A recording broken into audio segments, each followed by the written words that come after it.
We are now 4 strong. So the time being 6:41, I will call the Thursday, August 27th, 2020 meeting of the Norton Select Board to order. Let the record show that all 4 members of the Select Board are present. Town Manager Michael Eunice is not with us tonight. We are, on behalf of the Select Board, we'd like to extend our condolences to he and his family on the passing of a sibling this week. So he is on bereavement.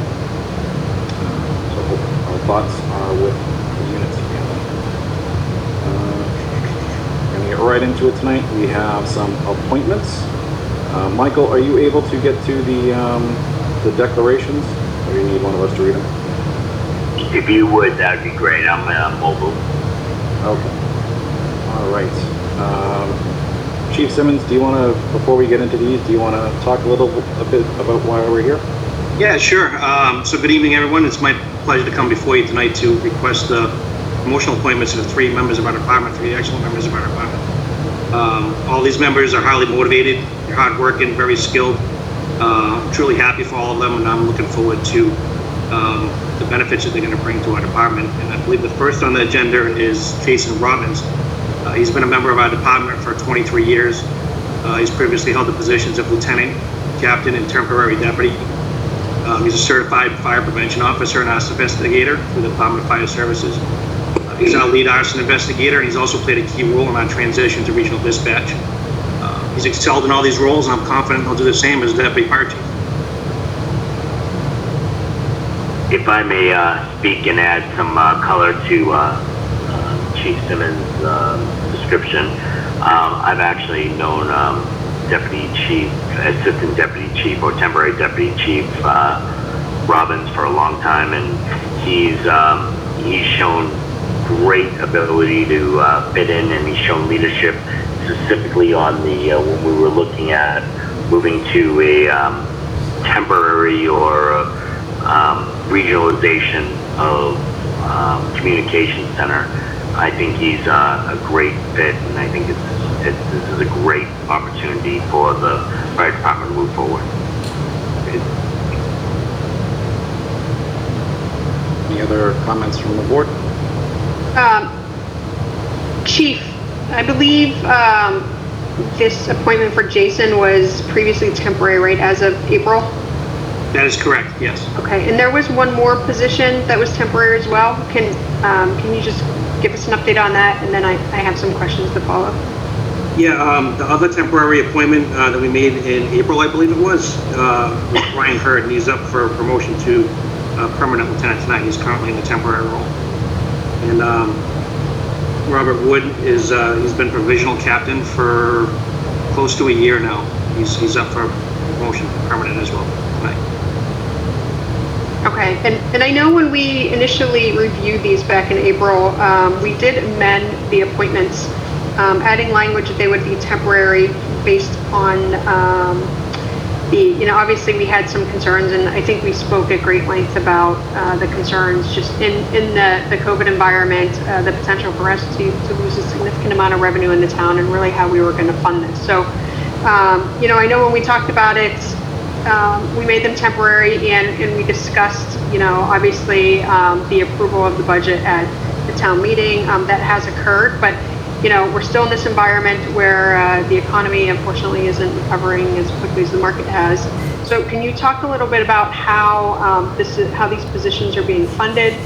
And then I'll have some additional questions too. I went through the notes last time too, so I'm just trying to refresh my memory. Okay, yeah, sure. So to fund these positions, we increased the contribution from the ambulance account by $100,000 to fund the deputy chief's position. The other 2 positions are currently existing positions, so there's no extra funds needed to fill those roles. So that money's come from the ambulance account. Historically, when we've made additions to our department, that's where the money has come from. Our ambulance count is doing well, continues to increase. We're also seeking certain types of reimbursements, the CPE reimbursement, which I mentioned to you guys a couple of weeks ago. We're also applying for SAFER grants to increase our staffing levels, and we're also looking at other ways to increase revenue as well to help offset. And what are SAFER grants? The SAFER grant is it's a federal grant that is designed to increase staffing for fire departments. It actually stands for Staffing for Adequate Fire and Emergency Response. So that's a federal grant. We applied for 4 positions. We'll find out, I'm hoping within a few weeks, whether we actually get that grant or not. Okay, and how many, we have some positions open too, right? Correct, yes. We have currently 4 positions. We will have 4 positions open. And we are actively trying to fill those, but again, I know I've mentioned it to you guys before, but it's been very challenging trying to get people. Obviously, the civil service, the current civil service list is almost 3 years old now, so we're at the very end of the list. Majority of the people that were on that list have been hired off of it. It was supposed to be a new civil service exam in March. Obviously, with COVID, that kept getting postponed and postponed and postponed. That was supposed to be July, early August, and that's been postponed again. And the last I heard is next month they're actually starting to do the physical agility part of that to try to get that to move forward. So we are actively trying to fill those positions. It's just trying to find people has been challenging. How long does it take once they start the agility for those to be available?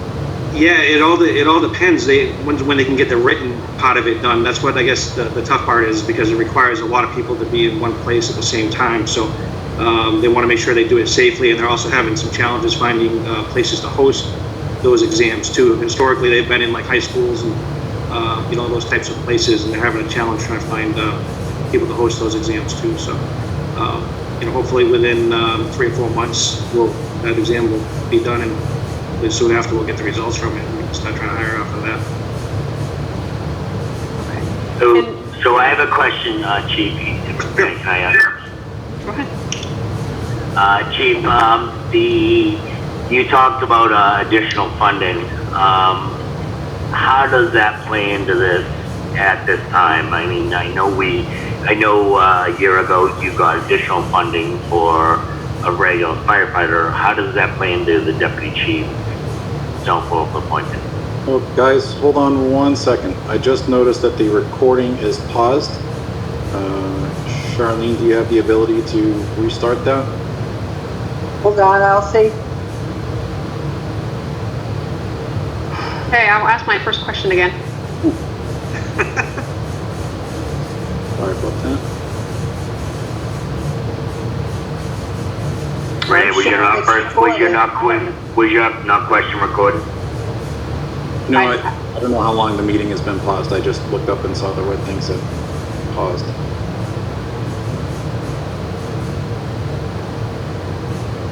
It says it's recording on mine, so. It says recording on mine also. Okay, it's showing paused on mine, so let's go for 2 for 2. I have recording on mine if that means anything. And I think we have Norton Media Center probably recording the screen as well, so I think we're covered. I just didn't want anything to go missing from the record. All right, please carry on, Michael. Sorry. Yes. You want to answer, Mr. Toole? Yeah, I guess the question, you were talking about funding on a grant specifically. How does that play into the funding for this position in this year? I mean, we know that it's a multiple year funding grant. How does that play into this year? Yeah, so that grant, if we get it, there's a couple of different ways that we can use it. We can either, if we're having budget struggles with due to the COVID and so forth, we can actually use that money to fill the 4 open positions that we have, and free up money from our budget if need be. The other option, which I would suggest, would be to add the 4 additional members to our department, and that would essentially be almost at no cost to us for 3 years.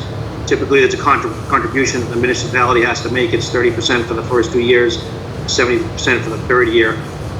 What I'm hearing right now, when they do those grant awards, they're supposed to be waiving the municipal contribution, but I don't know that 100% at this point.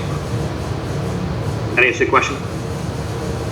I think it does. I think one of the important things that we need to point out to, obviously the meeting is in public, that it's a bottom-up fulfillment,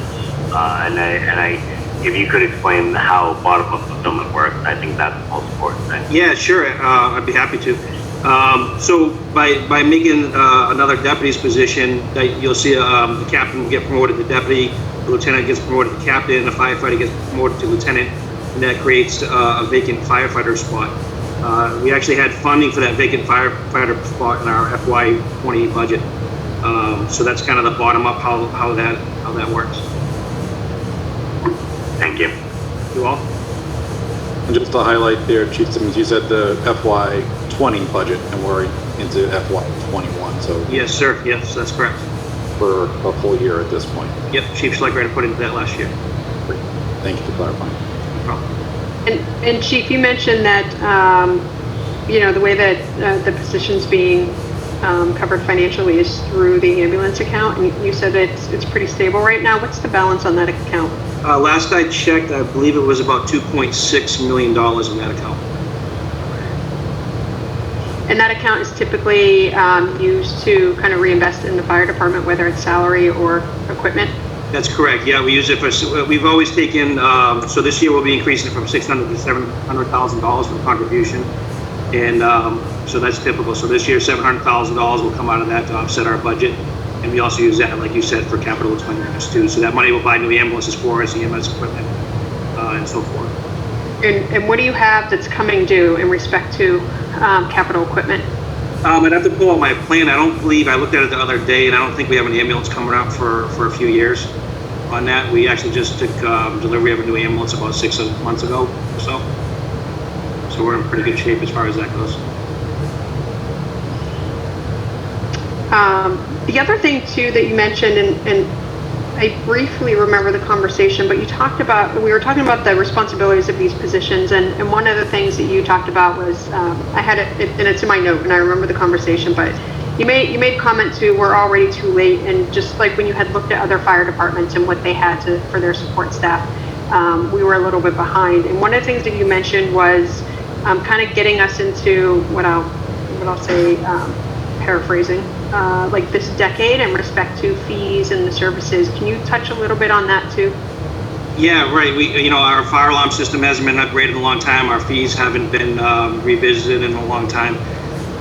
As far as from a command staff positions, like where the second deputy would actually fit into, we're one of the only departments comparable in size to us that I found in our whole area that only have 2 command staff personnel. And just to kind of give you, something to compare it to, the regional departments that were going to the dispatch center, where they're all departments that are they're pretty similar to us. It may be a little bit bigger or a little bit smaller, but respectively, one of the departments has 3 daytime command staff people, another one has 4 day command staff people and 2 administrative assistants, and another department actually has 5 command staff people and administrative assistants. So I'm just trying to catch us up a little bit, and there's a lot of regulatory work that needs to be done, and there's just a ton of work. I'm just trying to start to catch us up. So Chief, when you look at this position of the addition that Chief Schleicher proposed originally 2 years ago, and he mentioned it 2 years ago, do you look at it as like an operational and a training type position? How would you describe the 2 types of deputy chief? Yeah, good question. So my intention is I'm going to have one of the deputies focused primarily on fire prevention and code enforcement.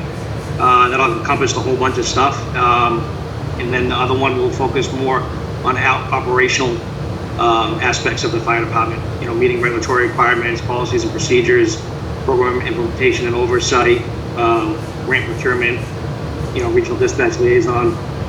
Just a quick overview. I can keep going if you want, but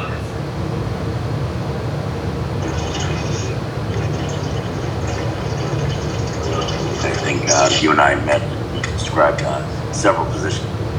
There are almost 60 deputy chiefs. I'm sorry, I wasn't able to understand the last. What was that? I apologize. I said I think you and I talked about what the roles of the chiefs were, or deputy chiefs were, and there were almost 60 functions between the 2 of them. So I think it makes sense. Yeah, that's about right. There's a lot of stuff on there, and then the other benefit is that they'll both also be cross-trained. So if one person's out on vacation or not around, the other person will be able to cover that, so that they won't have to wait for inspections or for answers on certain things. So that'll help. It also gives us an additional command person at serious incidents as well. And we've had quite a few of those over the past six months or so, as you guys are aware. So that helps to be able to have an incident commander, operations person, and a safety person, on scene. So it's been a good benefit to us. One last question for me. How do we rate versus other towns around us in this type of position? Do most towns have a deputy chief or two deputy chiefs or so forth? Could you give me some guidance on how other towns are ranking in those type of positions? Yeah, sure. So like I was saying, earlier, the departments that we're going to the rec with, they have a chief, a deputy chief, daytime captain. Another department has a chief, an assistant chief, two deputy chiefs, and one of them does fire prevention, one of them does operations. Another department has a chief, a deputy chief, two captains, and a lieutenant on for days. I can go on and on, but I have, probably about 15 departments that I compared us to, and I tried to find, all departments that were similar in demographics to us. So, I couldn't find any departments of our size that really only had two people, under the day. Thank you. Great. Renee, Brad, any questions, comments? Not really. I thought we pretty much covered this last week at our last meeting, so I'm fine with this. Renee, you good? I'm all set, Jack, thank you. All right. I know there's been some chatter online about these, so I would like to invite anybody in the public gallery if they'd like to ask any questions or make any comments before we move to the appointments. Please raise your hand or comment in the chat now and we can do that. But David, you should be able to unmute yourself. Hi, can you hear me? Loud and clear, sir. Go ahead. Okay, you can hear me? Thank you. Hi, this is David Wren, 34 Laura Lane. My concern is not directly pertaining to these positions themselves. Chief Simmons, somebody did a nice job explaining why they seem to make sense. I'm more frustrated with sort of the process. And what I mean by that is the budget process. I try to watch a lot of the meetings, the FinCom meetings, and I went to I watched a lot of them. I went to town meeting. Afterwards, I heard, new positions were added to the budget. And I went back and I rewatched a lot of the meetings, and I'm like, scratching my head. I'm like, where did these all come from?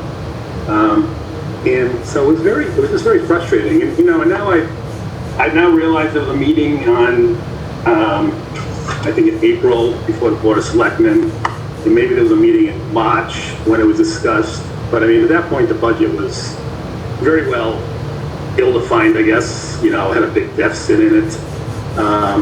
So as a taxpayer, it was just very frustrating to just, and try to be involved, and then to find out that positions get added. And I'm not going to argue about whether or not they're right or wrong. But given the environment of COVID and probably stress on the town budget in general, I'm just very disappointed that kind of discussion really didn't seem to take place at any kind of FinCom or even, actually, Board of Selectmen meeting when you went over the budget. In, I think, the May-June timeframe. And the fire department budget was mentioned several times in by line item. The salary line in particular was called out, and there was just no mention of these new positions. And I guess you could talk about semantics and say that in the prior year they were temporary, and this year they're permanent, so it's not technically an ad.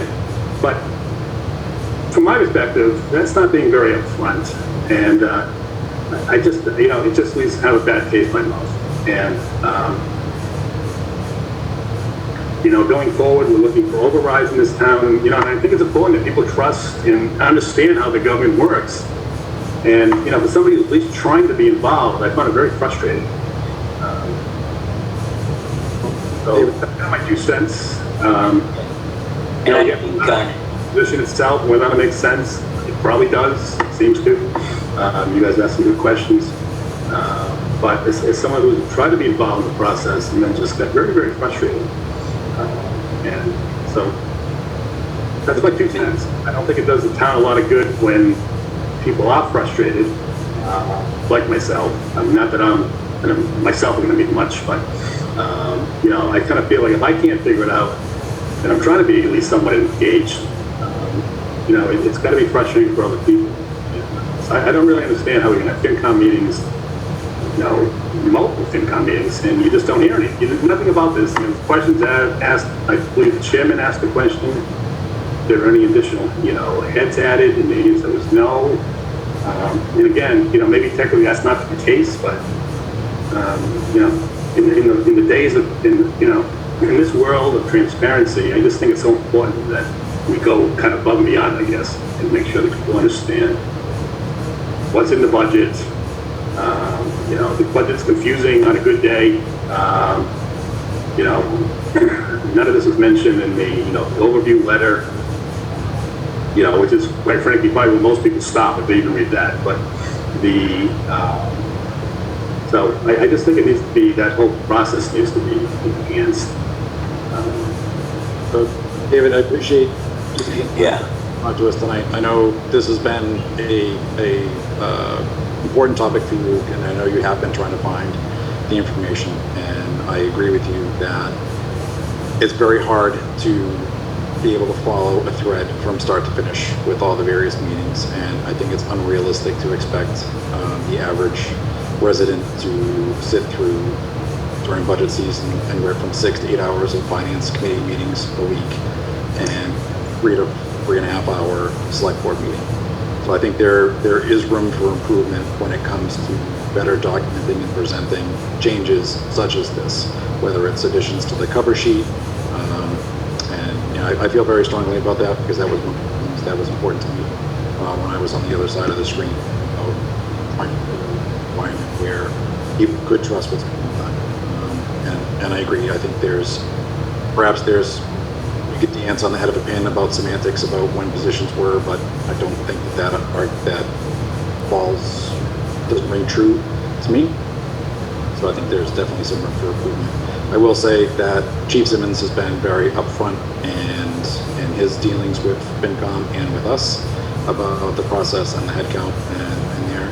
I think there's a few other gaps that could be plugged in to make this whole process better. And Michael, I see you struggling to get a word in, so Yes, I apologize, Jack. Unfortunately, this is a situation of 2 chiefs and the transition of them over 3 years. And you know something, I appreciate Mr. Wren's concern for our budget, and you know something, this is what we need. We need citizens that are following year to year, and I would not disagree with him in any kind of way. But if you follow Chief Schleicher's the discussions almost 3 years ago of the transition of the deputy chief and so forth, I think we see it described in the budget. And you're absolutely right, Mr. Wren. We don't see it defined in the budget, but we see the addition of the money added to the budget in this year.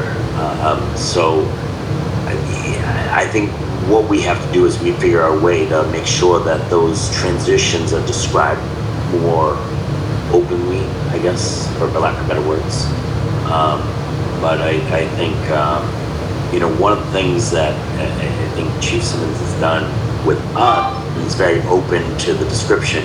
And because the way they work is they work from a bottom-up format of they first went for the additional position and then talked about the higher position. I think it was lost in the translation. And, you know, something I understand just the confusion that's gone on here. So. And you know, I'd like to add to that. I mean, we all expressed frustration with the budget cycle last time, and I think we really started to try to make a really good effort of having joint meetings with the Select Board and FinCom so that we had an opportunity to ask those questions, and we did it in one forum. You know, the last meeting that we had, we were looking at a budget that had like a $980-something thousand deficit, and then COVID hit, and all of a sudden we were presented with almost a level budget. And, you know, I think at that point, I don't remember meeting with FinCom jointly after that. I know we had a lot of meetings during that time, and I think that we just, you know, we lost sight of really what we were trying to accomplish. But, you know, I share, David, the same thing. I mean, it's a very frustrating process from the beginning, and we tried to make some corrections, and unfortunately it didn't really happen this year. And I think there are many things that we can do to improve it. And to be honest with you, I mean, in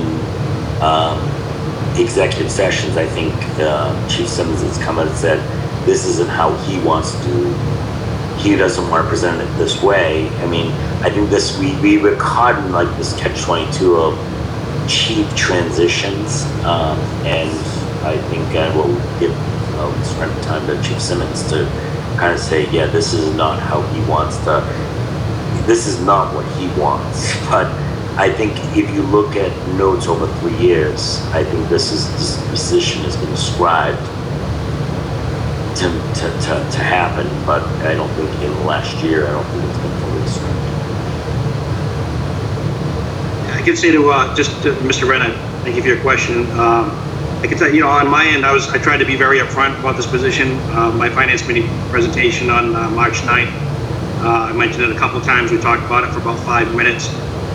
It's obviously my first time doing a budget this year. I tried to make my budget as easy to read as possible, just for the reasons that you mentioned. It's in the opening narrative of my budget proposal. It's also on pages 4, page 8, and in Appendix A. So it's in 4 separate places in my budget. I tried to make it as easy to read it as possible.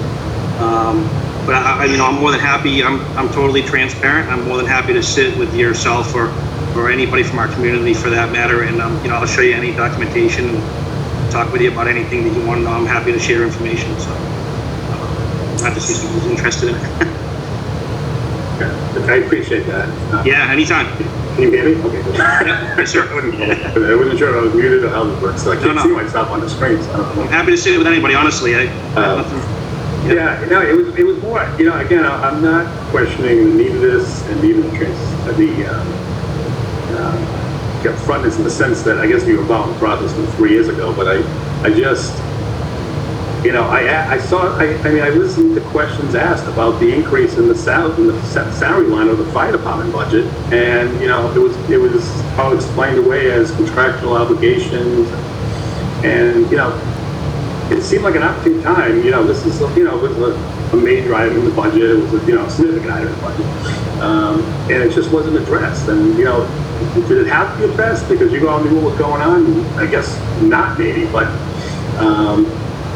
You know, none of that was explained. And, you know, I guess I didn't go back and watch the March meeting, to be honest with you. But back then, you know, that budget was, you know, an $800,000 deficit budget. So, quite frankly, I was going to start listening to a budget discussion about a budget that's not even balanced at this point. But, you know, I did go back and I watched, you know, multiple FinCom meetings. It was never mentioned. You know, and what I would call, and that's where it was frustrating. In my opinion, there were very few people that went to that town meeting who had any idea these positions were being had. I'm quite frankly, I'm not even sure there was FinCom members who knew it was being had. I'm not speaking to them because like I said, we can't. But if I had sat through all those meetings, I'm not sure how I would know. You know, and they asked the questions, they were given answers. There was no follow up on their part either. Say like, oh, and by the way, it also includes this. So. I have to assume they weren't aware either. So again, I can't hypothesize what they know or don't know, but it just seemed very vague, very untransparent, and it's probably unfortunate. I don't think it was maybe even intentional. It's just that's the way it comes across. I think that's really at the end of the day my biggest concern is it's not doing the town any good to be perceived as non-transparent. Even if you try to be transparent, if being perceived that way, it's not a good thing. And I guess at the end of the day, that's really my point, because, you know, this town has a lot of challenges coming up. And, you know, people need to, you know, to believe in their town government and, you know, that they're being told the facts. And it's just so important that that information is out there in understandable fashion. And I think these issues like that come up like this, I just don't think help that cause. Whether that was intentional, even if it wasn't intentional, it just comes across the wrong way. And that's one. David, thank you very much. I take your feedback and your criticism to heart. I think we will be doing a deeper look as to why this was so hard to follow through and to be clear, both with the FinCom and with anybody in the public that feels that it was not transparently presented. And again, Renee has tried to make some improvements in how the budget timing and communication has worked. It got it better last year, and I think it will get even better this coming year. I have hope, so fingers crossed. Well, I appreciate you taking that time. I didn't really come here to complain per se. I really just wanted to express how frustrating it is. No, I understand. You and I have spoken on this directly. Understand how much time you put in to try to get to the bottom of this, and it should be easy, right? That's yeah. I don't want to be a forensic accountant. I really don't have any interest in it. All right. Well, thank you, David. I appreciate it. I'm going to mute you again. If you need anything else, feel free to raise your hand. I see no other hands in the gallery, so with that, I think we can move to the appointments. If I can get my... I have them, Jack. Jack, can I just thank Mr. Wren for his comment and feedback and his passion on this. I think it's important that we keep track of what's going on with the town, and I think Mr. Wren's done a great job. There's been a lot of confusion on this appointment, and I think Mr. Chief Simmons has done a great job being transparent, and I think Mr. Wren has done a great job making sure that this is in line with what was agreed upon. You're good. Also, Thank you. you want to read these? Yep, I'll read them. So we have the first one to the Select Board from Michael D. Units, Town Manager, August 25th, 2020. I hereby notify the Select Board that in accordance with the provisions of Article 4, Section 2B of the Norton Charter, acting in my capacity as the appointing authority, I've appointed the following individual as a permanent full-time Deputy Chief in the Norton Fire Department, Jason Robbins. The appointment was made on August 25th, 2020, and will be effective on September 9th, 2020, unless the Select Board votes to accept or reject the appointment prior to said date. I specifically request the Board's acceptance of this appointment with an effective date of August 28th, 2020. Here. In the motion? Second.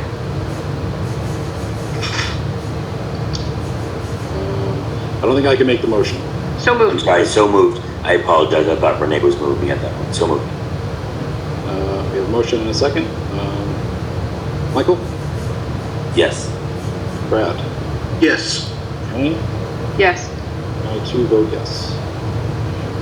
And I think at the end we can congratulate all three gentlemen on their promotions. Absolutely. Next one, Renee? The next one is from Michael D. Units, Town Manager, date August 25th, 2020.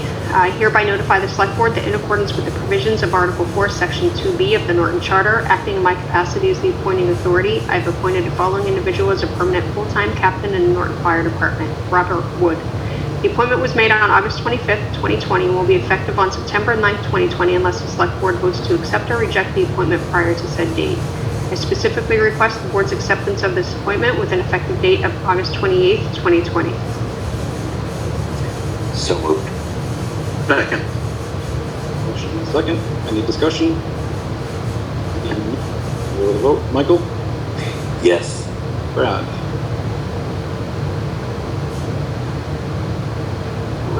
Frozen. You froze. Back to him. Renee? Yes. I too vote yes. Well, I'm gonna just give Brad. I saw noise. I know it's like going yellow, and I'm like, I'm there you go. There I- he is. It's like you took a little nap on us, but you didn't. You, it's for Mr. Okay. 4 votes affirmative. Renee, number 3. Congratulations to both gentlemen. From Michael Units, Town Manager, on August 25th, 2020, I hereby notify the Select Board that in accordance with the provisions of Article 4, Section 2B of the Norton Charter, acting in my capacity as the appointing authority, I've appointed the following individual as a permanent full-time lieutenant in the Norton Fire Department: Brian Hurd. The appointment was made on August 25th, 2020, and will be effective on September 9th, 2020, unless the Select Board votes to accept or reject the appointment prior to said date. I specifically request the Board's acceptance of this appointment with an effective date of August 28th, 2020. So moved. Second. Motion and a second. Any discussion? Seeing none. Michael? Yes. Brad? Yes. Renee? Yes. Vote yes. Congratulations to Deputy Chief Robbins, Captain Wood, and Lieutenant Hurd. Well earned, gentlemen. Congratulations. I can. Unfortunately, we don't get to actually see the pinning ceremony, and I know. and it's something. I know it's a big thing for firefighters and police officers, and I feel bad that it happened in the COVID era. But congratulations to all three gentlemen, and thank you for your service. So Brad, are you telling me I'm being cheated out of an experience of pinning? This is what happened? No, you watched it be pinned. You would just shake their hands. Fair enough. Do the, I see the gentlemen are online. Do they have anything that they want us to say? They should be able to unmute themselves if they would like to say anything. Can you hear me? We can.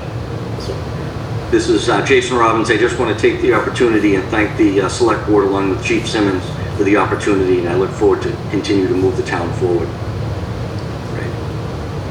You do as well. Congratulations. Thank you. Very much appreciated.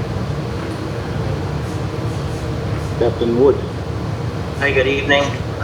I too want to thank the board for the approval.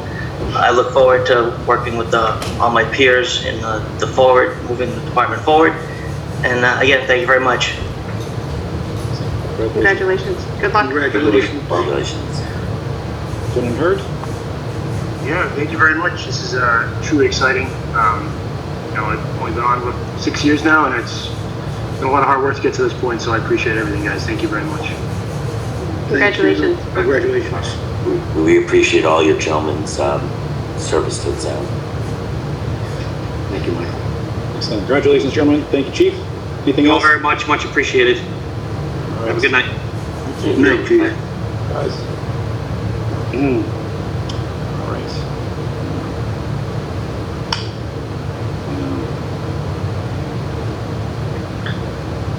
I just got something from one of the folks that was involved.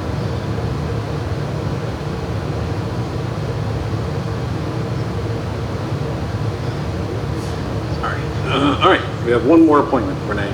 Sam Arena to the Historic District Commission. We sure do. Sam Marina, longtime member of the Historic District Commission, just called to see if the position he vacated at the conclusion of his term was still open, and he stated he would like to be reconsidered and would like to resume his position on the committee. And so they asked for that to be included in tonight's agenda. So I would move that for the Select Board to appoint Sam Marina to the Historic District Commission. Second. Motion and a second. Michael? Yes. Brad? Yes. Renee? Yes. I too vote yes. Thank you. Arena. I see no other appointments to come before the board. Move on to licenses and permits. And the vote to approve the renewal of the common vic license and/or mobile food truck permit for Fork and Bib. Mr. Dahl was just messaging me online. I don't know if he is in the webinar. If you are, sir, if you could raise your hand, we can unmute you. If not, we can carry forward without you. If he cannot speak for himself. You're free. Speak for what you choose. So Fort Commitments reached out to us, obviously, for an application. for a parking permit in the center of town for several times. And he has been a active participant at Bog Iron Brewery, and I think it's a great opportunity to add something to our town common that is lacking. I mean, our town common exists. It's a great memorial to veterans. However, I think this is an addition that we could add to there to bring people to our town common, and with additional parking spots that already exist, that I think could really add a benefit to our town. I know without the town manager or Mr. Dahl online yet, do we know how often they would be seeking to be at the common? I can't answer that accurately. I know it's a couple times a month over the next couple of months, but I can't answer that. It's in the notes. So they're looking, oh, it actually says, it says the number of customers at peak times being 10. The hours of operation are just listed as open, so it doesn't, let me locate, provide an additional attachment. I know they only work Friday through Sunday schedule. They're not during the week. So.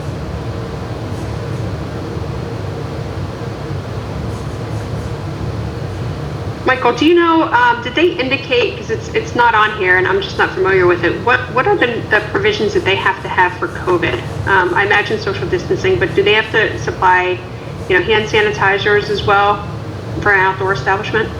Yeah, I mean, they're already meeting a lot of the expectations of the state and town and Board of Health regarding hand sanitization. They don't, because they're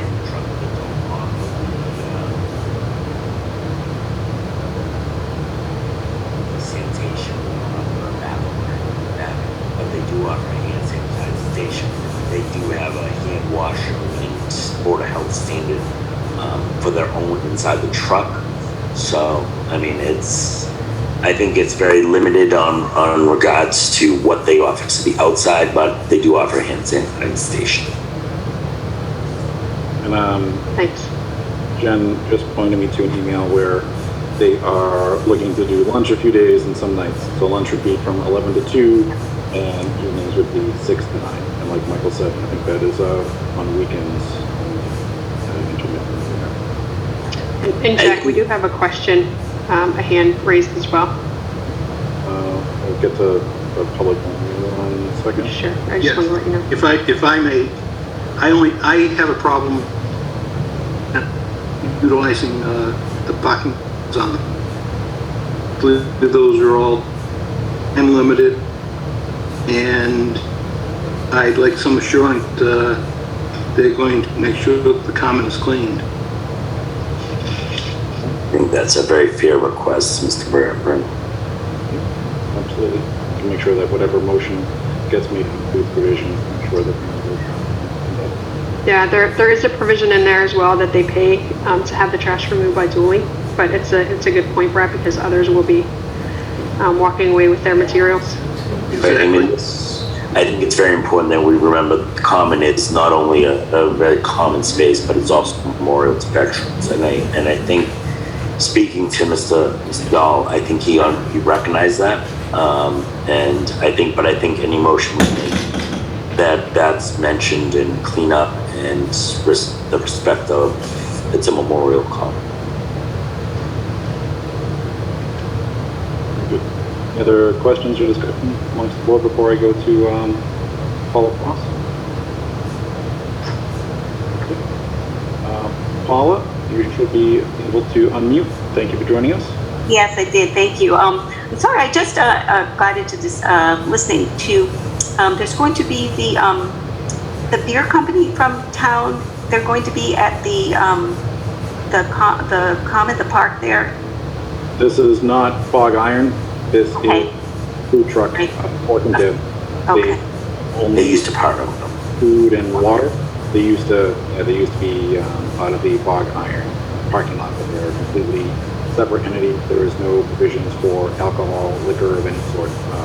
This So it's a food truck where you can go down and get some food, and there's no music or anything, or nothing like that? Okay. And so those are pretty much going to be on weekends, and I guess there's really no place to sit or do anything there. How will people just stand and get food and go away, or how? I'm not really sure how this will work. Do you guys, is there a plan for that, or? There are benches there, Paula, that people can sit if they wanted to stay in the common area. Okay. Go ahead, sorry. I was just going to say, people are more than welcome to bring chairs too. Okay, and but there's no restrooms or anything. Would they be putting restrooms up, or you just walk away and go back to your house or whatever? Yeah, just no restrooms there. Okay, great, thanks. I just was curious about it. I'm sorry I didn't wait. Oh, Yeah, I'm sorry. I like the idea of music. We appreciate the feedback. No. Sometimes No, it's good. It's good feedback. yeah, no, because we hear Great Woods sometimes, and it's just like, oh my God, could they just quit? So, thank you. All right. Thank you so much, Paula. Appreciate it. You're welcome. I'm just going to unmute. How do I do that? Or can you do that before the... Brad, can you tell how to unmute or mute? I don't have a clue. If you get me, I hit the right button. There we go, sir. Okay. So, seeing no other comments from the public and no further comments from the board, Chair would entertain a motion to approve the renewal of the common vic license and/or mobile food truck permit for Fork and Bib to use the Norton Town Common. So moved. I would like to make a motion.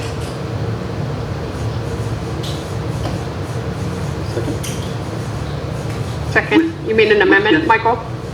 I apologize. I'd like to make a motion to approve the parking permit for Fork and Bib at the town common as stated in the parking permit. And I think with the provision that they make sure that they remove their trash. Thank you, sir. Appreciate it. Their trash and their customers. It's all trash. Yeah, just so the common looks so good that I want to make sure that it stays that way. So Brad, just to make sure there's a cleaning protocol, is that what you're looking for? Yeah, I want to make sure that it's the way they leave it is the way they found it. So I would like to make a motion to approve the Fork and Bib parking permit in the town common. Parking permit, it's It's not a parking permit. it's a common vic, so they can serve food at the common. Okay. I apologize. I thought it was under the parking permit. So does anyone? Someone describe it how it should be approved. In a motion to approve the renewal of the common vic license and/or mobile food truck permit for Fork and Bib to use the Norton Town Common as described in their application for occasional lunch and evening service, with provisions that when they leave, they make sure that all trash that they generate and their customers have is removed from the common before they depart from the site. Second. Move it. Move it. Thank you. I'm so sorry. Move it. Second. Okay. All right, a motion and a second. Michael? Yes.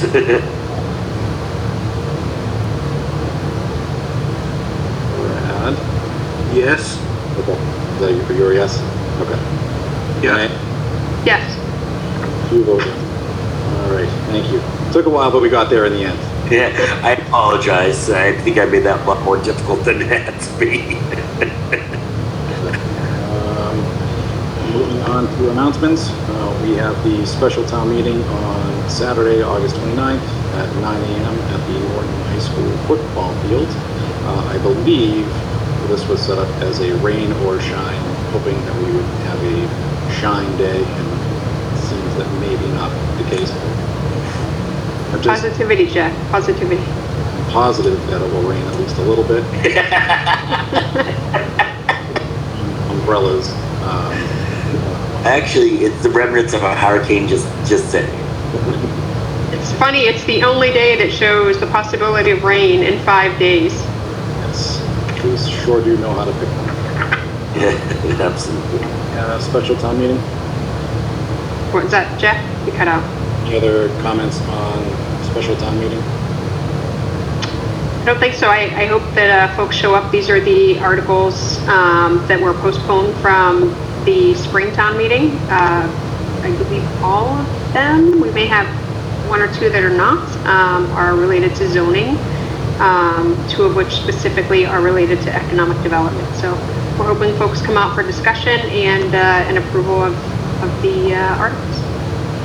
And I would just say that the town requires social distancing and masks be worn during this time. You will be denied if you do not have a face covering by the board out. You actually, Michael, residents have the right to vote, so they would be permitted. We would ask them to be in a separate area if they did not want to wear a mask. Thank you for the clarification. Sure. People are encouraged to bring their own folding chairs as well. I believe Wade was on from the school system will have some folding chairs available, but people probably couldn't. And one clarification, if you care to speak, raise your hand. The microphone will come to you and you will speak from your chair, like it was done previously where you came to the microphone. Raise your hand and the microphone will come to you. The second component also is, and this was shared by Mike, you ask your question and you won't get the response until this is run down from Mike units. You'd ask that, you ask your question, surrender the microphone, and then your question will be answered. Good clarification. Thank you, Mike. And Jack, if I may, just provide the update from the Board of Health on the preparations. We'd mentioned the social distancing, but they'll also control the parking. We'll have audio there, just like we did for the meeting in June. There will be portable toilets there as well, and Bristol County Mosquito is going to spray on Friday, tomorrow. So just to note that there are, preparation activities in place. They'll also have limited sanitizer, mask and sunscreen and bug spray. But we certainly ask that folks bring those items with them if possible. Good. Okay. All right. Moving on, new business. We're supposed to review the list of fall town meeting articles. However, in light of Mr. Units being on bereavement, because perhaps we should wait until he returns to go through some of these. I would suggest it would make sense.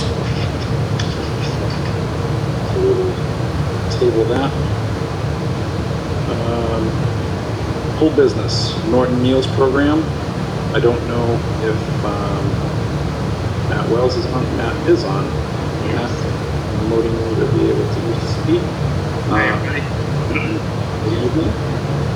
So just to give you a quick update, we got a couple pieces of great news this week. The USDA program that helps us to feed children has extended through September 30th for the first day of school, which is great. So it allows us to continue to feed children right up until we switch over to the our normal National School Lunch Program on the 16th when they return to school. We also got news today that FEMA did approve the extension through September 24th, so that's great. It allows us to continue to feed the adult portion as well. We do have the average for the month of August, the daily average went up a bit versus July, so we are seeing at least level with a slight increase on the people that are actually utilizing the program. So the need is still there. I believe our unemployment is still right around 16.5% to 17% for the town of Norton, so certainly there's a driver for why we're seeing those kinds of numbers. So we will continue to do the program as long as the select board would want us to do it. We're going to run into a little bit of a little change in process. When we hit the 16th and we're back in school, we're going to have to shift both the location of where we're doing it and the timing. So we're going to have to do it after school hours. We're thinking the time will switch to a 3 to 4:30 for the adult portion. And we're not quite sure what school we're looking at. I'm leaning towards the LGN, but I want to run it by a few other people. We want to make sure that we have it at the right school so we're not impacting any kind of student issues. The reason for that is we will have sports out behind the high school, at least one sport. We think that soccer is going to be playing, so we want to make sure we're maintaining those privacy issues for these people. And like I said, the 24th is going to come up pretty quick, and I don't know how confident I am that they're going to renew it again this time. FEMA was really pushing back for this renewal or this extension. So we could hit the 24th and find ourselves in a different situation where FEMA is no longer funding, and we may have to find another source to continue to feed people if we want to continue down that road. So, Mr. Wells, is there any chance that some of the services can be jointly combined at the Council of Aging? Meaning, and is there any transfer of food services that can be given to the Council of Aging, so it's not an after-school hours program? That's a good question. It's one of the options we had sort of kicked around. The only concern we have is that at the current Council of Aging, I don't believe they have the capacity to store 200 meals, which is right about what we've been serving on a daily basis. It would require some work in finding refrigeration capabilities to keep that food safe during the serving process. And it would still probably, I would guess, I'd have to talk to our food service director. I'm not sure when we would actually prepare those meals and get them over to them. So it could end up being a situation where we're preparing on a Tuesday, bringing those meals over, which would be a Wednesday service, which is okay. I mean, the food will keep, but again, the refrigeration is the big issue over there. I don't think they have the capacity for it. And have we figured out a way of the gap? I know there's the next couple of weeks there's a gap week here. Has there been any solution on the gap week? So we're just completing the gap week right now. And we informed people, we informed them well in advance so they knew it was coming. We did provide sufficient meals to kind of help get people through. And we're coming right back up on Monday. We'll be right back and operating and getting food back to people. So we put it out. I think they put it out on social media today to get it out there. We had told folks that we were anticipating a August 31st startup again. So it was just a small week gap where people had to sort of find other ways. Certainly, when if we know of somebody we would have been that we were really worried about, we would have been happy to get them food if that was a necessity. If you have any reports on what was missed in that gap week, like individuals that we know for a fact that went without food, any guidance you can give us on that, I know the board would appreciate that. So I don't think anyone was, we know that people need the food, but I think most people that we spoke to, we have our food service team has an excellent rapport with everyone who's coming through. So they really are able to speak with them, and nobody indicated that they wouldn't be able to make it through the week. So like I said, if they had said, I don't know what I'm going to do, we would have fed them. That would have been, we just would have done it. We would figure a way out, and we would have, to help that problem. Appreciate the service. Well, I do see, go ahead, Renee, sorry. I'm sorry, just one question, Jack. Matt, how are you handling, with the hybrid model, how are you handling food for those who potentially may be at home, for the kids who may be in need and are at home? Yeah, so our hybrid model, just in case anybody doesn't know what it is that on Mondays it's going to be full remote, so no students in the building. And then we have a cohort 1 and a cohort 2. And cohort 1 will go to the school buildings on Tuesday and Thursday, and will be remote on Wednesday and Friday. And cohort 2 will be remote Tuesday, Thursday, and in the building Wednesday and Friday. So it's 2 days a week for each of the cohorts. Our plan at this point in time is to, it's still developing, so take it with a grain of salt. By the way, just so you know, it's 8:27 in 1 minute. Plenty of time. So kind of what the plan is right now is we're going to try and get families to order on a weekly basis. So place their order for the next week, say at the end of the day, by the end of the day or middle of the day on Friday. And then on Monday, since we're not transporting students, but we still have a bus bill that we're going to be paying, we're going to utilize those buses and we'll drive to designated bus stops throughout the town of Norton, and we'll deliver meals. So for a student who's doing the hybrid, we will deliver them one meal on Monday, or if they're going to be remote Monday, Tuesday, if they're a Wednesday, Friday cohort, we will deliver 2 meals on that day. So they'll have the meal for Monday and the meal for Tuesday. And then when they come in Wednesday, obviously they can get the meal there. For our Tuesday and Thursday folks, so our students come in on Tuesday, they'll eat the normal lunch or whatever it is. And if they had ordered food, we will do a backpack stuffer at the end of the day on Tuesday, which they will bring home for their Wednesday meal. So, and then of course, anyone who has chosen full remote, when we get that order on Friday, they will get their full 5 days worth of meals on the Monday delivery. So they'll be handed a box at the bus stop, take their food in, put it in their fridge, and be able to pull the meals out as the days go by. So it's a lot. It's a lot, and for all of it, because it's a national school lunch program versus the seamless summer option, we have to actually keep track of everybody who's getting the meal. We have to make sure that we're charging the billables. So if they're free or reduced, obviously if they're free, there's no charge. If they're reduced, we have to make sure we're charging them the 40 cents. And obviously if they're a meal student who's not free or reduced, they would have a full meal charge. So that's another bit of logistics that we're trying to work through on making sure that we're able to correctly charge and make sure that we do have contactless payment. But certainly it's going to be interesting to kind of juggle through all of this. That's a great program, Matt. Thank you. I see Beth's hand is up. Beth Rossi. Beth, you should be able to unmute. Thanks for joining us.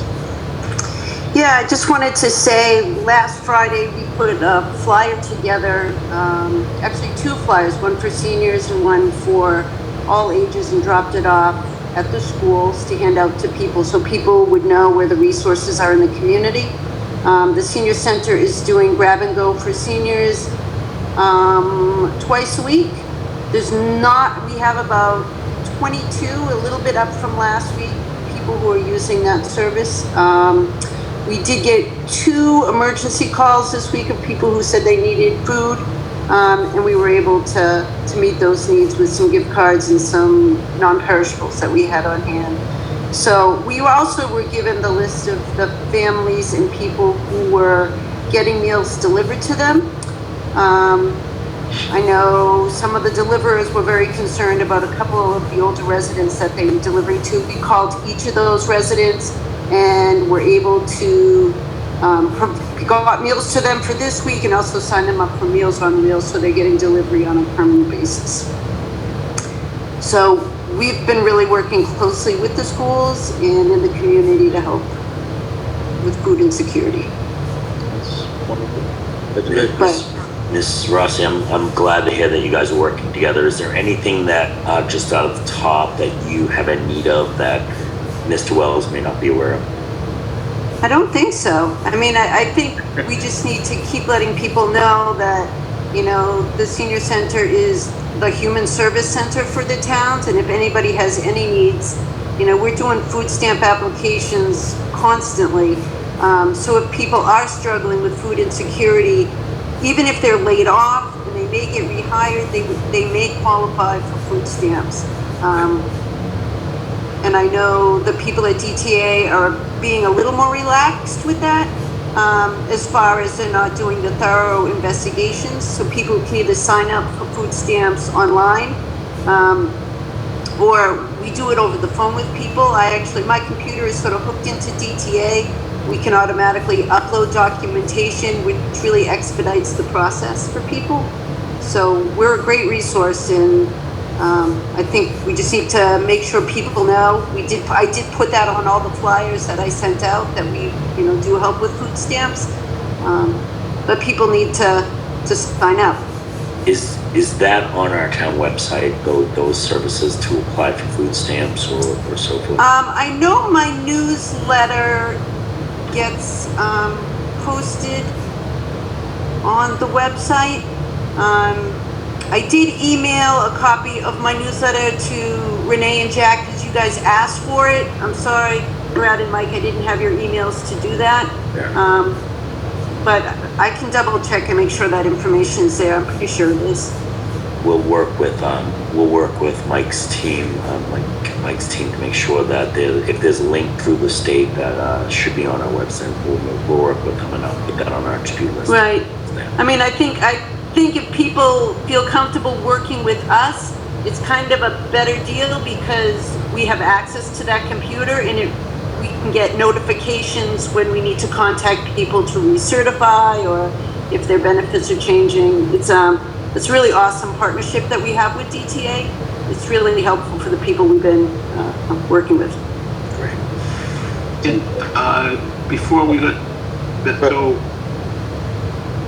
I don't know if I'm breaking up or not, but I just wanted to speak about if someone wanted to contribute to help for getting gift cards or something like that, where they might send them. Yeah, they can send them to my attention at Town Hall. That would be phenomenal. Okay. Absolutely. What's your need? If we can ask Ms. Rossi, what's your need there? What would the need be? You know, it's easy for us to get non-perishables for people, but sometimes things like milk, bread, eggs, you know, we, again, like Matt mentioned, the building doesn't have the capacity to store non-perishables, so being able to give somebody a gift card for $25 or $50 to get, you know, fruits and milks and things like that is helpful. And they could probably donate that through the town hall, through the Council of Aging. Yeah, if they wanted to just, you know, put it in an envelope and mark it Council on Aging and throw it in the drop box, it would get to me. Okay, feedback. Thank you, Brad, for bringing that up. Great. Before we move on to Peter, I think it's really important that we hype up human services and the various charitable organizations that Beth has connections with. Ultimately, that FEMA program is going away, and I find it helpful that the town would be able to continue to commit money to that when it's not being greatly subsidized by the government. So let's continue to promote choices towards Beth, who is the right person for long term. I think the has been absolutely amazing benefit to the town. We're over 100 and something thousand meals at this point, which is crazy for a town like this. Really just demonstrates and how everyone has worked together to fill that. But that will go away. We need to make sure that people aren't left in the lurch. To advocate for those in need, and hopefully this economy turning around. Before Beth goes, I just thought of something. I had talked about, you know, making contributions and stuff. If you have any clue what would be an appropriate place to get gift cards for? It's tough where we don't have a grocery store in town. And I don't know about the mobility of some of the people you serve. Yeah, you know, people are sort of, a lot of the older residents sort of like to go to Market Basket because it is expensive, but I mean less expensive, but it is further away. All of the gift cards I have right now on hand are just Stop and Shop. I like giving out Stop and Shop gift cards for a couple of reasons. Not only can people get food with it, but they can put some gas in their car with it as well. So I like Stop and Shop. Okay. Thank you for that information. So Mr. Chairman, can I point out one other thing that's kind of an oversight in this whole process, which has been a little acid test for the town of Norton. Mr. Wells' group is actually responsible for crisis management, and they're responsible for, and I'm going to surrender for him to describe it a little more in detail, but they're responsible for, if the town was ever in a true crisis, feeding the town as a whole. And Matt, and guess what? And hopefully you're prepared. Just mention what I'm talking about, because I know you and I have had this about. If you could describe exactly what with this and what over the last couple of months has prepared you for that worst case scenario. Sure. So 2 years ago, I started with the Norton Public Schools, and one of the first things I did was I met with Jacob Dennett to understand what my responsibility was in any kind of a town-wide crisis or emergency management. And the big one he said was that if we had any kind of a major crisis, what was in our plan was to have 3 days worth of food for every resident in town. So, I mean, that's, we have 20,000 residents in town, so that's 60,000 meals a day, which was a very steep project to kind of put together and to understand that. So I met with the food service director, who was new at the time. Chartwell's was just brought on board, and we started planning back in 2018 to be able to do that. So we knew that we could easily hit probably the first day, and probably day 2 as well would be fine. And the plan was that we simply just didn't have storage capacity to go beyond that, but our supply chain would definitely catch up by that point, and we'd be able to do the 3rd day. So that was sort of our plan going forward. And we had worked this out. We never anticipated sort of what we ran into, which was a little bit different, where we're doing bag meals and giving all these options and making it sort of an as-need basis where they come in. But we were already in the planning stage of that. It's part of the crisis management for the town for us to be able to do that. And I think you guys have done in the short term, I think the acid test has been good. I mean, you haven't done 60,000 but I think you guys have stepped up to, in the short term, you could vision, now I bet you could vision 60,000 meals, where before this you probably couldn't. Oh yeah, we definitely know. This actually was, I agree with you, this was a great opportunity for us to see how this operation went, and if that situation arises, we know we would have to operate out of all schools and probably a few other municipal buildings, but we would definitely hit the mark. And I think that's one of the important things, Mr. Chairman, that we have to recognize is what have we learned in this whole process of COVID. We've got to learn lessons, like what's coming down the road, and we have no idea what's coming down the road. So. It's a great point, Michael. I had no idea that Mr. Wells was involved in that. Thank you both for sharing. Peter, your hand's been up so long. I hope. Sorry, Mr. Wiggins. Hi, everybody. Good evening, everybody.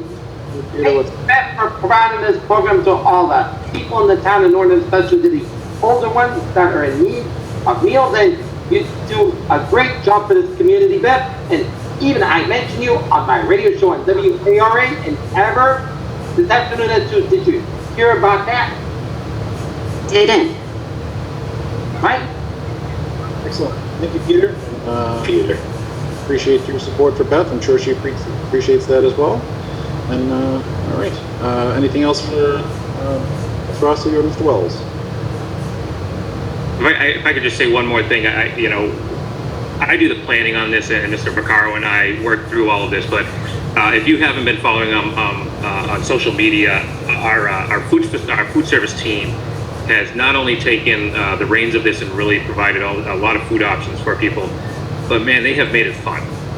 They have daily themes. They're dressing up, even to the point where they got Mr. Vaccaro to wear a tutu one day as the world's best boss. So time out. I have not seen that one. All claims are. I have not seen that tutu photo. It was wonderful. I enjoyed it quite a bit. So they've been really fun. They've done superhero days. They've worked with the police department, the fire department, and honored all of our town offices and town departments. So they're really the ones who have really killed this through this whole process. Very well said. Thank you, Matt. Thank you, Beth. Thank you. Peter, hands back up. Lunch lady and Mike Vaccaro and Matt will do a very good job feeding, making sure that everybody is fed very well. I couldn't agree more. Thank you for adding your voice. Yeah. Okie dokie. There is no town manager online tonight. We'll skip the town manager's report and go directly to the select board report and mail. Michael, have anything? I do. I just a couple comments. One, I asked the Michael to reach out to Mansfield's to see if there was any opportunity to us to tie into their electrical grid. And Brad's probably well familiar with this. It's probably been asked to Brad as a select board member for many years. And the answer was pretty much from Mansfield's. They were not able to tie anyone in until because of requirements that they would have to open up additional electrical options to their members. They were not interested in that. But I did ask Michael to reach out to Taunton as well. As we look at the charges regarding electric, National Grid is one of the highest on the meter, so I want to see if there are other options for that. Regarding also just water in town, I have reached out to Simpson Springs to see if they would be open to option a retail facility within town, and they are open to the idea of it. There's still a lot of work to be considered. Those are the two things that, as a select board member, that I'm working on, and I've gotten feedback from the citizens in town. Great. Michael? Brad, your world? The only thing I wanted to mention, when I went down to town hall today, and I noticed on the common political signs were posted. I just wanted to remind people that town bylaw prohibits posting of political signs on public property. And I don't know who put the political signs up, but just to show, I mean, they can gladly put one of the signs on my property.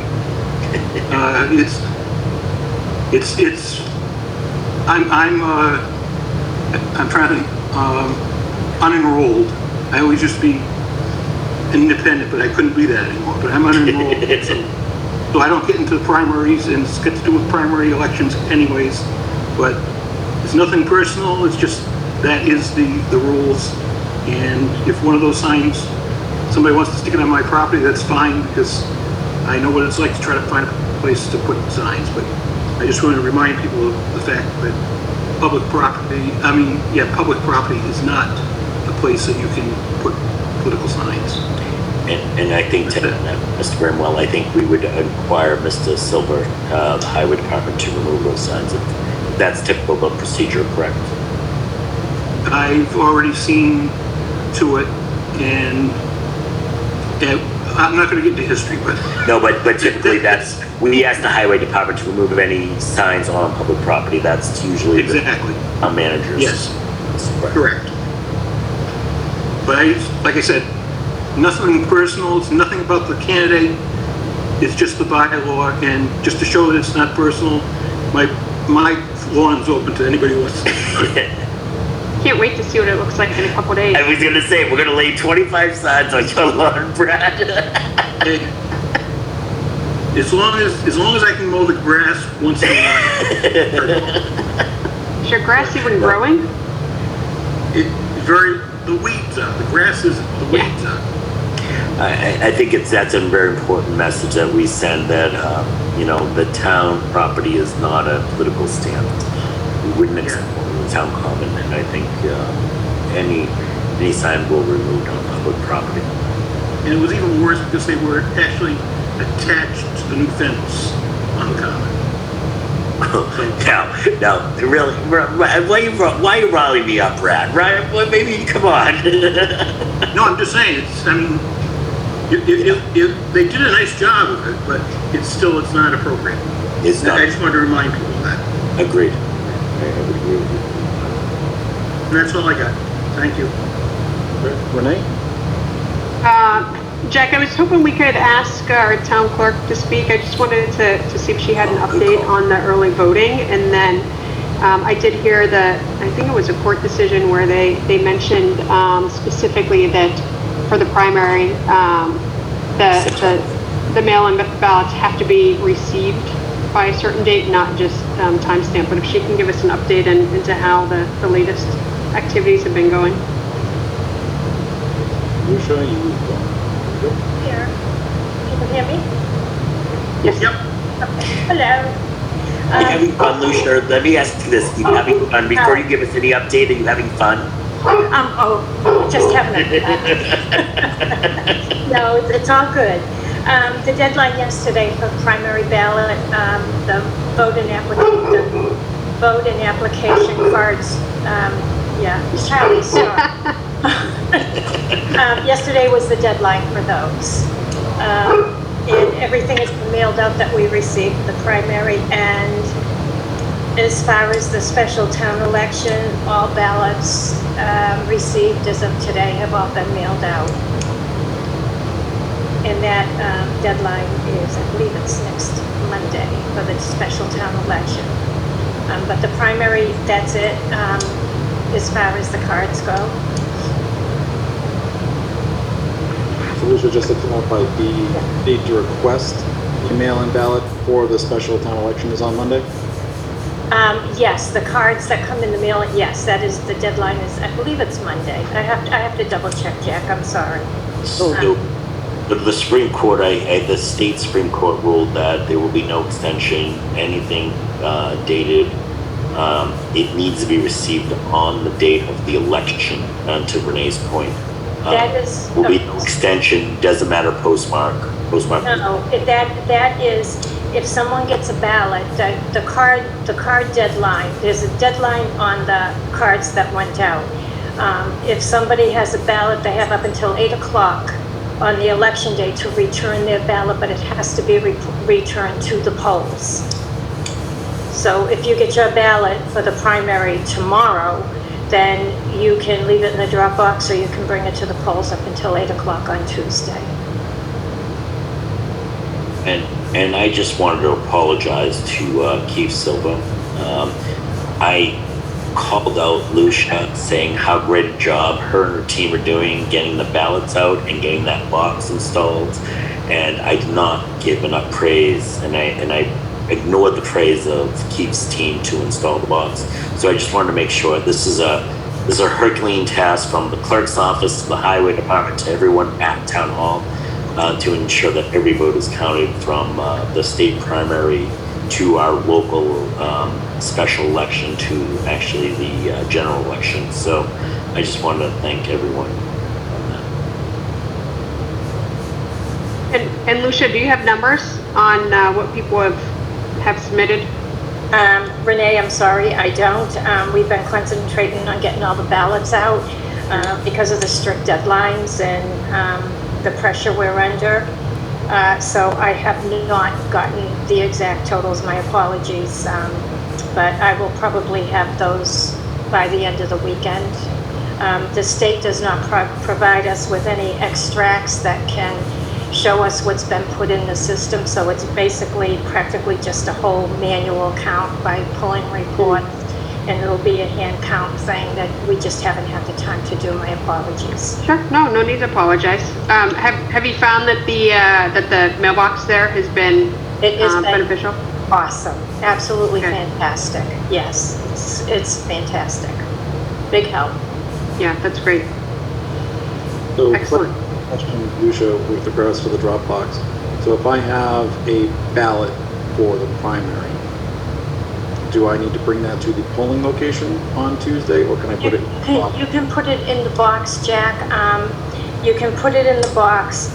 In all honesty, you can put it in there up until, well, actually you can. We'll be leaving the election on Tuesday several times during the course of the day and just before the polls close to check the box. They should be brought to the polls, but the state is allowing us, because we have the drop boxes, to check the drop boxes. So we'll be checking it just before the polls close on Tuesday. And just to be specific, that the polls close on Tuesday at what time? 8 o'clock.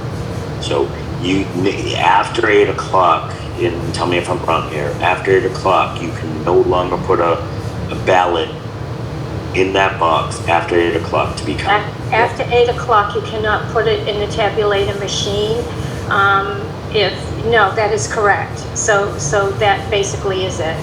That's it. Alicia, I've been in your office. I can't believe what you guys have done in the small space that you have. I know. I speak for Brad, I speak for May and Jack. I mean, you guys are doing a Herculean task, and we appreciate it. Thank you. Thank you. I have to honestly say, I sent all of you an email this weekend because the early voting was so quiet, and it has been quiet. I don't even think, we might have gotten just over 200 ballots for the early voting. I closed one of the locations, and I instead of telling the people I had assigned, I said, okay, you've got your choice. And they have been so helpful, and I used them to help get all these ballots out, and they have worked so hard, and I can't thank them enough. I mean, without them, I'd have been lost, I think. I mean, I'd be working all night 24/7, but they have been fantastic. They've been a joy, and I'm very fortunate. So you working 24/7, is that an option? Working 24/7. If I had to work 24/7, I'd work 24/7. I think I almost do, because at 2 o'clock in the morning, I'm laying in bed thinking, okay, did I do this? What can I do to make this easier? That's the way you work, so, but we've been getting into work. A few mornings I've been in at 5:30, and that's okay. That's a good time to be there because it's quiet, and but it's good. It's all good. It's all good. We appreciate it. Thank you. We do, thank you. Thank you. On Saturday. Saturday. What about, see you on Saturday. Is that Bring an umbrella or a poncho? Sunscreen. I think I'm going to get wet because it's been so hot in the school. That's going to feel so good. I'll see you all on Saturday, and thank you all for your support. I appreciate it. Be well. God bless. Jack, just one more item. And this is just going through my email. There was an alert sent 10 days ago, last Monday, just about the virtual vigil for the opioid overdose deaths to raise awareness of the crisis. So I just wanted to remind folks of that. It's going to be held on National Opioid Awareness Day on Monday, August 31st at 7 p.m. And I think this is posted on our Norton Alerts as well, but it's going to happen via Zoom, and the meeting ID, just if anybody does want to jot it down, is 639-151-9600. And then there was a request if anyone had a loved one or a friend to be acknowledged, that they could forward their names to the Norton Board of Health. Thank you, Renee. That's an important issue.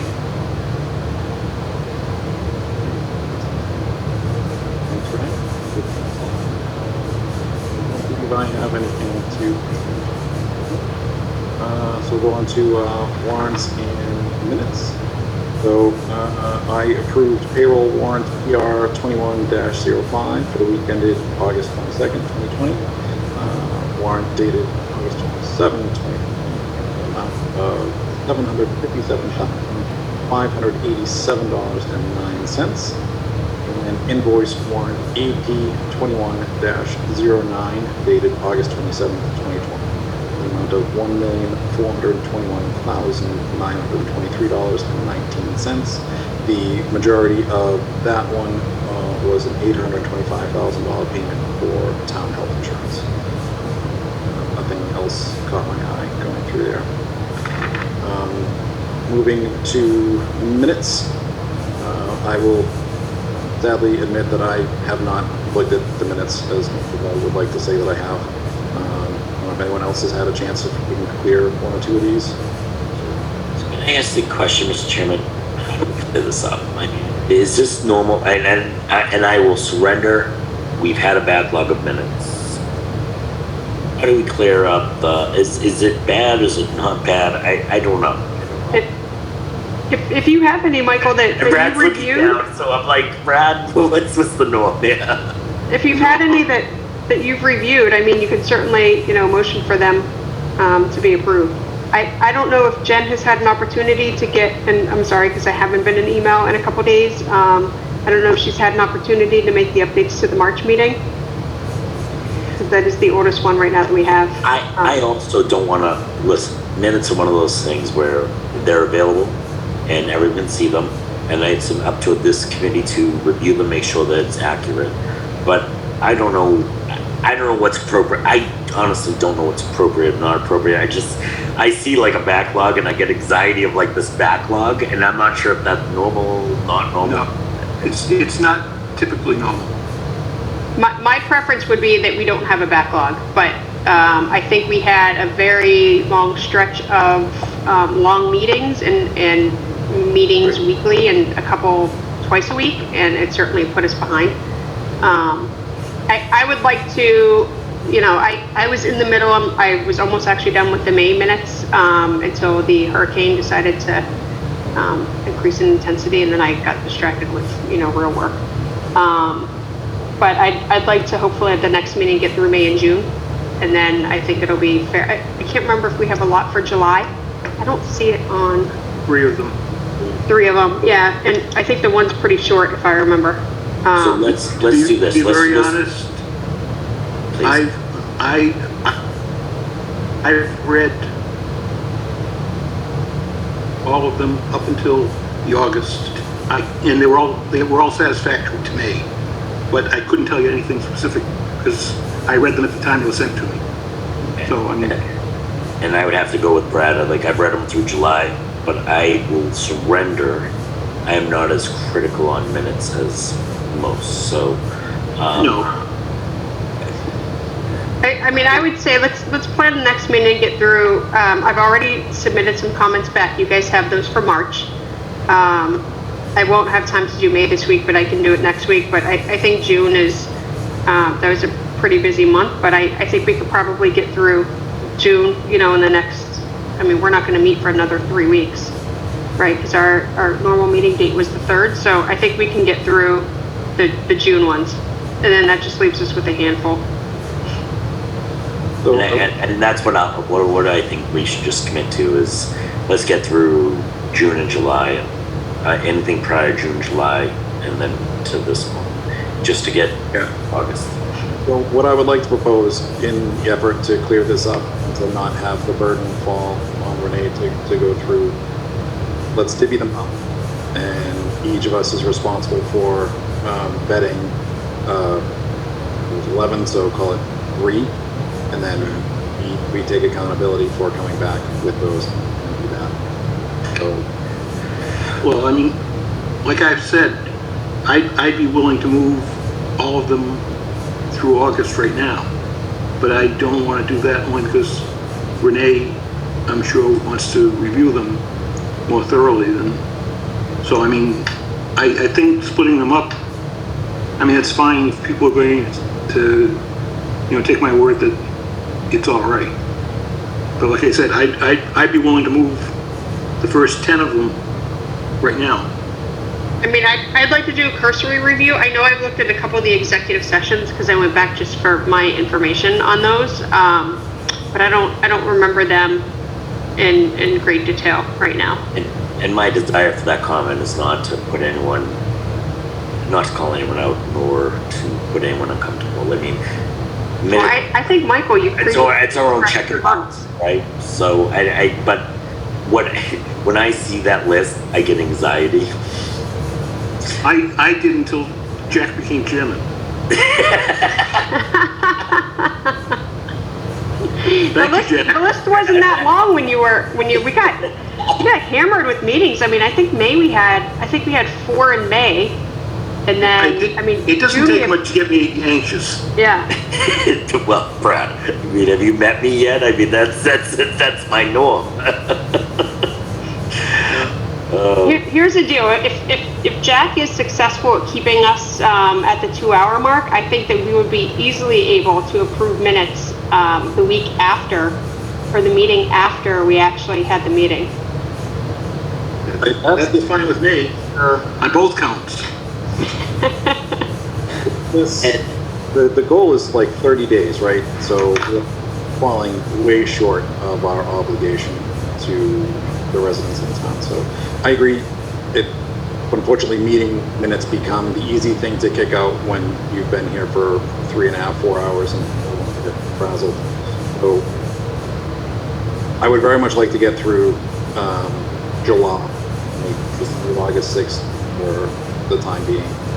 So that gives us 10. We can do, I think March 16th is already back with Jen for revisions if I... Yep, March 16th is, I have May almost done. So, Rick, do you want to do numbers 2, 3? I'll take 2, 3, and 4 because it's June 11th. I'll just take that entire block. And just send me whatever you assign me what you're gonna sign. You're gonna need more recent ones, Michael, because I don't, were you here for, I can't remember when the vote was. June 20th. So, sounds like, Michael, you can do July 9th through 23rd. Yep. And then I will take the middle ones because Brad's already read them all, and we can trust his judgment. Sounds good? All right. There's one other thing, Mr. Chairman, that I just want to bring up, and it ultimately is going to evolve to executive session. In the next couple of weeks, I'd like the four of us to discuss, and we've kind of, and I will surrender that if we've set these for Mr. Unit's goals, I think we've talked about it, and it's not anything that where I want to micromanage someone, but I want to make sure that specifically that a 5-year forecast and certain certain dashboards that this committee looks at those and so forth. And you know, I want to make sure that joint goes with Mr. Units and this board to make sure that we're moving forward on things that I think that we want to measure him on. I'm a strong believer of goals, just at every level of any. If you're managing a certain person in private sector, that we've set certain goals to those individuals or expectations, and I want to make sure, even on private sector, that we move to those items. I agree. Similar to, I think, my thought process with the progressive executive session, update on our litigation the town is involved in. When you reminded me after last week, we have 2.5 weeks. So yeah. It may make sense to hold off until we are at full power to do that. Great.